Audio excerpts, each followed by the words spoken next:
அன்பானவர்களே, அன்பு வணக்கங்கள். உங்கள் இதயத்தில் வீற்றிருக்கின்ற இறைவனை நான் வணங்குகிறேன். மனிதர்கள் எல்லோரும் தெய்வ சொரூபங்கள் என்று ரிஷிகள் முதல் முனிவர்கள் வரை யோகிகள் சித்தர்கள் எல்லாம் கூறி போயிருக்கிறான்.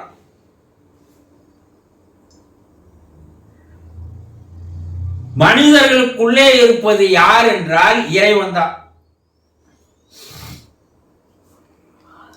யார் ஒருவர் மனிதர்களை எல்லா வேதங்களும் என்ன ஆரம்பிக்குதுன்னா, ஓ தெய்வீகமானவர்களே என்றுதான் வேதங்களுடைய ஆரம்ப வார்த்தையாக இருக்கிறது. மனிதர்களுக்கு கூறப்பட்ட வேதங்கள் எல்லாமே மனிதர்களை தெய்வமாக தான் பார்க்குது. தெய்வீகமானவர்களே, தெய்வத்தை அகத்தில் வைத்திருப்பவர்களே.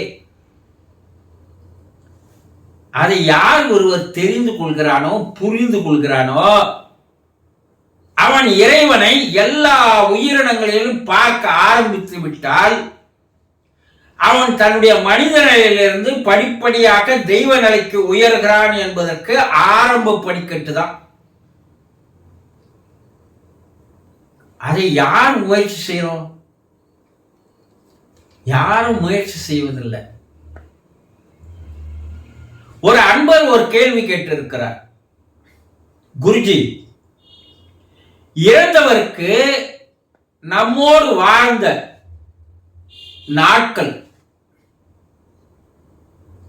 நினைவில் இருக்குமா கேட்டிருக்கிறார். இன்னும் நம்ம சரியா புரிஞ்சிக்கவே இல்லை. இந்த புரியாததனுடைய அறியாமையினுடைய கேள்விதான் இது.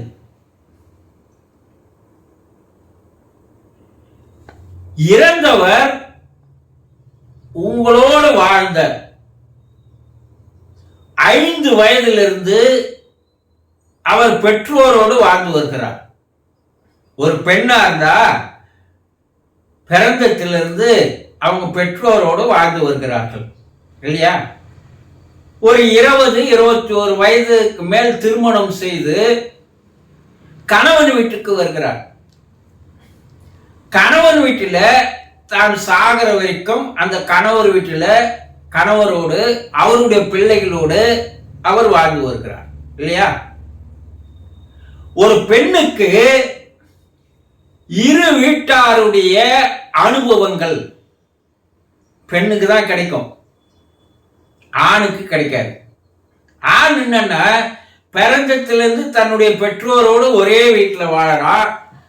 அதுக்கப்புறம் மனைவி வரா, மனைவியோடு பிள்ளைகளோடு வாழறான்.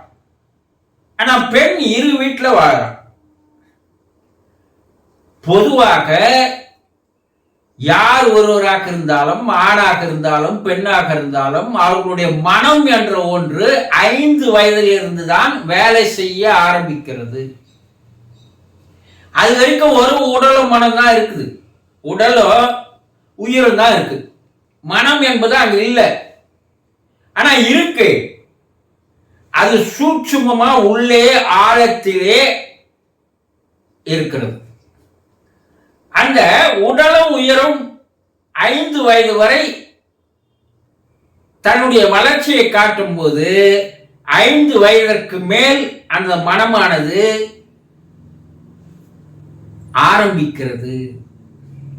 இப்ப 5 வயசுல இருந்து அவர்கள் தன்னுடைய பெற்றோர்களோடு வாழ்ந்து வந்த வாழ்க்கை முறை, தினசரி அந்த வாழ்க்கையிலே நடந்த நல்லது கெட்டது, சந்தோஷமான நிகழ்வுகள், நிகழ்ச்சிகள், நினைவுகள், துக்கமான தருணங்கள், துயரமான அந்த நிகழ்வுகள் எல்லாம் அது தன்னுடைய மனதிலே பதிவு செய்து கொண்டே வருகிறது. ஒவ்வொரு நாளும் பதிவாகுதுங்க. அது ஒரு நாளும் பதிவாகாமல் இருப்பதில்லை. மனம் எப்போ வேலை செய்ய ஆரம்பிச்சதோ அன்றையிலிருந்து இறக்கும் வரை அந்த மனம் செயல்பட்டு கொண்டே இருக்கிறது. பெற்றோரோடு வாழ்ந்த சந்தோஷமான நிகழ்வுகள், தருணங்கள், நாட்கள், அதே அதே நேரத்தில் பெற்றோரோடு ஏற்பட்ட கருத்து வேறுபாடுகள், சண்டைகள், சச்சரவுகள், துக்கமான நிகழ்வுகள், துயரமான சம்பவங்கள், மனைவியோ வந்த பிற்பாடு மனைவியோடு இருந்த சந்தோஷமான நாட்கள், கஷ்டமான, துக்கமான, துயரமான, சண்டை போட்ட நாட்கள், பிள்ளை பெற்ற போது சந்தோஷமான நாட்கள், அந்த பிள்ளை வளர்ந்து வந்த போது அதனால் நாம் படுகின்ற அந்த கஷ்டங்கள், வேதனைகள், இவை எல்லாம் அந்த மனசுல என்ன இருக்கு? பதிவாகி இருக்கிறது, ரெக்கார்டு செய்யப்பட்டிருக்கிறது. அதுக்கு முன்னாடி எல்லாம் நீங்க என்ன சொல்லுவீங்க? ஒரு பாடல் கேட்கணும்னா ஒரு கேசட்டு இல்லையா? அதுக்கப்புறம் கொஞ்சம் கொஞ்சமா வந்த பிற்பாடு இப்ப அட்வான்ஸ் காலங்கள்ல, இப்ப டெக்னாலஜி வளர்ந்த காலங்கள்ல என்ன செய்யறோம்னா, எவ்வளவு பெரிய நிகழ்வுகளையும், நிகழ்ச்சிகளையும், திரைப்படங்களையும் எல்லாத்தையுமே என்ன பண்ணிடலாம்? நம்ம ஒரு சிப்புல அடைக்கலாம். ஒரு 4-5 பாடலுக்கு ஒரு கேசட்டு, ஒரு திரைப்படத்திற்கு ஒரு கேசட்டு, ஆரம்பத்துல தட்டுல பதிவாக்கி அதை நம்ம என்ன பண்ணுவோம்? போட்டு கேட்போம். அதுக்கப்புறம் கேசட்ல பதிவாக்கி அது தேவைன்றப்ப நம்ம எடுத்து போட்டு கேட்போம். இப்ப என்ன ஆயிடுச்சு? விஞ்ஞான வளர்ச்சியில இம்மா துண்டு சிப்புக்குள்ளவே நீங்க அது 1000 பாடல்களை இறக்கலாம், 1000 திரைப்படங்கள்ல இறக்கலாம். இதெல்லாம் எப்படி உங்க வாழ்க்கையில் என்ன? பிறந்த நாள் நீங்க பிறந்தப்போ உங்க அப்பா அம்மா எடுத்த போட்டோம், அதுக்கப்புறம் நீங்க பள்ளிக்கு போனப்போ எடுத்த போட்டோம், அதுக்கப்புறம் நீங்க கல்லூரிக்கு போனப்போ எடுத்த போட்டோம். ஒவ்வொரு பிறந்த நாளையும் உங்க அப்பா போட்டோவை எடுத்து கலெக்ட் பண்ணி வச்சிருப்பார். பெற்றோர்களுடைய ஆசை இது. ஏன்னா பின்னாடி பிள்ளையினுடைய வளர்ச்சியை பார்க்கலாம், சந்தோஷப்படலான்னு. இன்று வரைக்கும் போட்டோவா இருக்கிறதெல்லாம் இப்ப என்ன பண்றோம் நம்மன்னா, எல்லாத்தையும் அதை மாடரேட் பண்ணி அது பென்ட்ரைவ்ல எடுத்தாந்து வச்சிடறோம். உன்னுடைய ஒட்டுமொத்த வாழ்க்கை இந்த காலம் வரைக்கும், இறக்கின்ற வரைக்கும் போட்டோக்களாக இருந்ததை கேமரால பதிவு பண்ணதை இம்மா துண்டு மெமரி கார்டுல நீ எடுத்தாந்து வச்சிடறோம் இல்லையா? இப்ப அதை விட அட்வான்ஸ் வந்துடுச்சு. கூகுள் டிரைவ்ன்ற டிரைவ்ல நீங்க ஏற்றி வச்சுட்டீங்கன்னா அது என்னைக்கா இருந்தாலும் அதை நீங்க டவுன்லோட் பண்ணி பார்க்கலாம். இந்த அட்வான்ஸ் இறைவன் எப்போ வச்சுட்டான்னா, உன்னை படைக்கும் போதே உனக்குள்ள ஒரு மெமரி கார்டை பிளாங்கா வச்சு அனுப்பிச்சிட்டான். ஒரு டிரைவ் பென்சிப்பை உள்ள வச்சு அனுப்பிச்சிட்டான். அதுல உங்களுடைய நிகழ்வுகள் மொத்தம் பதிவாகி இருக்கிறது. உன்னோடு வாழ்ந்த சந்தோஷமான தருணங்கள், உன்னோடு வாழ்ந்த துயரமான, துக்கமான நிகழ்வுகள் எல்லாம் பதிவாயிருக்குங்க. இந்த பதிவுகள் எல்லாம் மனம் என்ற ஒரு பெட்டிக்குள்ள பத்திரமா இருக்கு, எங்கேயும் போல. இந்த உடல் இறந்த பிற்பாடு அந்த மனப்பெட்டியானது பதிவாயிருக்கு பாருங்க. அந்த நினைவுகள் எல்லாம் அது ஒரு சின்ன சிப்புக்கு, கண்ணுக்கு தெரியாத ஒரு சிப்பாக அந்த பதிவுகள் சூக்குமமாக மாறி அது என்ன பண்ணுதுன்னா உயிரோடு மேல் நோக்கி செல்கிறது. இப்ப அந்த இறந்து போனவருக்கு தன்னுடைய 5 பிறவில இருந்த இறக்கின்ற அடுத்த முன்னாள் வரை இறக்கும் தருவாயில் கூட நடந்த நிகழ்வுகள் எல்லாம் அதுல என்ன ஆயிருக்கு? பதிவு செய்யப்பட்டிருக்கிறது. அவர் நினைச்சா அதை எடுத்துட்டு வந்து காட்சி பண்ண முடியும். நீங்க கூட ஒரு பள்ளிக்கூடத்துக்கு 5 வயசுல போனீங்க, அந்த 5 வயசுல கண்ணை மூடி இப்ப அவருக்கு 60 வயசு ஆகுது.